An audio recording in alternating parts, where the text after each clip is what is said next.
Eu sou Mário Persona e essas são as respostas que eu dei aos que me perguntaram sobre a Bíblia. A pergunta que você fez é uma pergunta que muitos fazem. Uma vez salvo, salvo para sempre? A resposta é um grande e sonoro sim. A salvação é para sempre e é irreversível. Uma vez salvo, salvo para sempre, pois é uma obra divina, não humana. Quando você lê passagens que dizem que é preciso fazer isso e aquilo para entrar no reino dos céus, o Senhor não está falando do céu, propriamente dito. O reino dos céus é a esfera em que Cristo é reconhecido como Senhor. E hoje o reino que é dos céus está na terra, mas não ainda manifesto, como ele está hoje como um reino cujo rei está no exílio. Ele será plenamente manifesto na vinda de Cristo para reinar. Mas até então o reino dos céus conterá uma mistura de salvos, que é o trigo das parábolas, e perdidos, que é o joio, que diz o Senhor, os que dizem Senhor, Senhor, da boca para fora. Eles continuarão juntos no reino dos céus até a colheita, quando o joio será queimado e o trigo recolhido no celeiro de Deus. Mateus 13, 25 a 30 diz: Mas enquanto os homens dormiam, veio o inimigo deles, semeou o joio no meio do trigo e retirou-se. E quando a erva cresceu e produziu fruto, apareceu também o joio. Então, vindo os servos do dono da casa, lhe disseram: Senhor, não semeaste boa semente no teu campo? De onde vem, pois, o joio? Ele, porém, lhes respondeu: Um inimigo fez isso. Mas os servos lhe perguntaram: Queres que vamos e arranquemos o joio? Não, replicou ele, para que ao separar o joio não arranqueis também com ele o trigo. Deixai-os crescer juntos até a colheita, e no tempo da colheita direis aos ceifeiros: Ajuntai primeiro o joio, atai-o em feixes para ser queimado, mas o trigo recolhei-o no meu celeiro. Você argumenta que Hebreus 10 estaria dizendo que é possível sim perder a salvação, porque ali diz que se pecarmos voluntariamente depois de termos recebido o conhecimento da verdade, já não resta mais sacrifício pelos pecados, mas uma certa expectação horrível de juízo e ardor de fogo que há de devorar os adversários. Hebreus 10, 26 a 27. Ali também diz que, mas o justo viverá da fé, e se ele recuar, a minha alma não tem prazer nele. Hebreus 10, 38. Mas observe que se você continuar lendo a passagem, verá que o capítulo todo termina assim. Nós, porém, não somos dos que retrocedem ou dos que recuam para a perdição. Somos, entretanto, da fé para a conservação da alma. Hebreus 10, 39. Portanto, o texto está falando de apóstatas, que são falsos crentes que apenas professavam, apenas chegaram ao conhecimento da verdade, não à fé. Pois ali os verdadeiros são os encontrados na frase: Nós não somos dos que retrocedem para a perdição. Sobre uma outra citação relacionada a quem perseverar até o fim será salvo, essa que você também citou, a passagem de Mateus. A passagem toda lá em Mateus 24 está falando da grande tribulação. E esse salvo ali é no sentido de não morrer. Se você continuar lendo a mesma passagem de Mateus 24, vai encontrar isso. E no versículo 22, não tivessem aqueles dias sido abreviados, ninguém seria salvo, mas por causa dos escolhidos, tais dias serão abreviados. Ou como diz a versão Almeida corrigida, nenhuma carne se salvaria. Aquelas pessoas são judeus fiéis que se converterão naquele tempo da grande tribulação e precisarão estar vivos para entrarem no reino de 1000 anos de Cristo. Por isso que eles vão ter que perseverar até o fim, para serem salvos, ou seja, para ficarem a salvo, para não morrerem e entrarem vivos no reino. A vida de quem acredita que será salvo ou que permanecerá salvo por esforço próprio pode pender para dois lados. Se você achar que você só vai ter a salvação se você se esforçar para ficar segurando essa salvação, ou você vai entrar num desespero e incerteza total, porque aí a sua salvação vai se tornar uma loteria. Se você pecar e não der tempo de confessar o seu pecado, você estará perdido. Ou então, você cairá na hipocrisia. Vai tentar manter uma aparência de crente, como faziam os fariseus, para que os outros pensem que ele está salvo.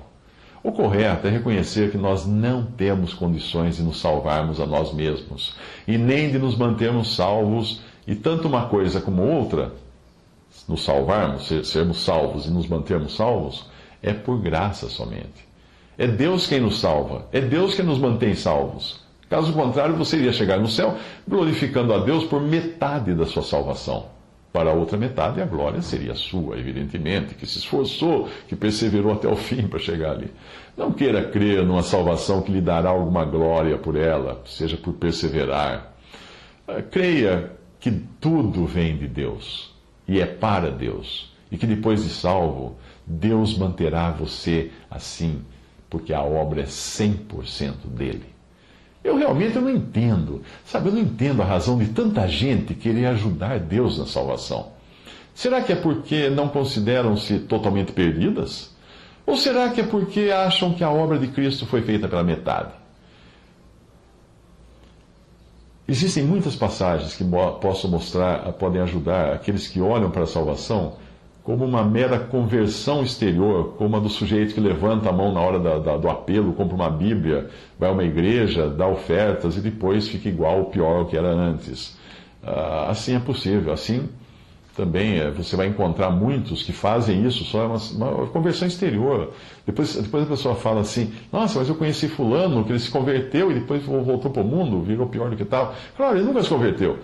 Ele se frequentou uma igreja, comprou uma Bíblia, comprou um terno. É isso que ele fez. Levantou a mão lá na frente, cantou uns hinos. É possível também nós encontrarmos lobos na pele de cordeiro. Uma fantasia que qualquer porca ou cão pode vestir também por um tempo e depois voltar à lama, voltar ao próprio vômito, como fala uma passagem da Bíblia a respeito disso. O homem pode colocar uma lista de tarefas e condições para a salvação, mas o próprio Senhor assegurou que aqueles que lhe foram dados pelo Pai estão seguros eternamente na mão do Pai e na mão de Jesus. Que descanso, que certeza, que louvor nós podemos dedicar a Deus por tamanha salvação. Você vai agradecer a Deus por quê? Pela sua salvação ou vai agradecer pela sua perseverança? Existem afirmações na palavra de Deus das quais nós não podemos nos esquivar. Uma é que aquele que crê em Cristo e na sua obra não passará pelo juízo final. João 5,24 diz: em verdade vos digo que quem ouve a minha palavra e crê naquele que me enviou, tem a vida eterna. Tem já. Não entra em juízo, mas passou da morte para a vida. Outra passagem mostra que aquele que crê recebe o selo do Espírito Santo, que vem então habitar nele. Efésios 1, versículo 13. Em quem também vós, depois que ouvistes a palavra da verdade, o evangelho da vossa salvação, tendo nele, em Cristo, também crido, fostes selados com o Santo Espírito da promessa. O Espírito é a garantia, é o penhor da salvação. Portanto, aquele que não tem o Espírito nunca creu verdadeiramente, nem foi salvo. Lhe falta o penhor ou a garantia da herança. Efésios 1,14 diz que o Espírito Santo é o penhor da nossa herança, para o resgate da sua propriedade, da propriedade de Deus, em louvor da sua glória. Romanos 8,9 diz assim, presta atenção nessa passagem: mas se alguém não tem o Espírito de Cristo, esse tal não é dele. Portanto, se você já creu em Jesus, Senhor, e tem certeza que creu, e tem certeza, confessou seus pecados a Ele, se converteu a Ele, vem alguém e fala assim, agora você precisa receber o Espírito Santo. Então você não creu. Se alguém não tem o Espírito de Cristo, esse tal não é dele. Romanos 8,9, porque o Espírito Santo é dado àqueles que creem em Cristo. Sendo assim, os que acham que um crente verdadeiro pode perder a sua salvação, não conseguirão explicar o que será feito do Espírito Santo no caso de um crente se perder, já que quando Jesus prometeu dar o Espírito Santo, ele disse que era para sempre. João 14, 16 a 17, ele diz: eu rogarei ao Pai, ele vos dará outro Consolador, para que fique convosco para sempre. O Espírito da verdade, que o mundo não pode receber porque não o vê, nem o conhece. Vós o conheceis, porque ele habita convosco e estará em vós.